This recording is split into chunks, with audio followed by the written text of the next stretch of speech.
El Ibón de Piedrafita es una ruta muy sencilla, tiene unos 300-400 metros de desnivel, es muy poco para ser la ruta que será aproximadamente de unos...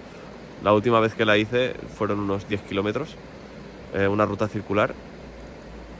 Y bueno, es sencilla, está apta para todo tipo de público, con un mínimo de preparación, así que vamos a ello.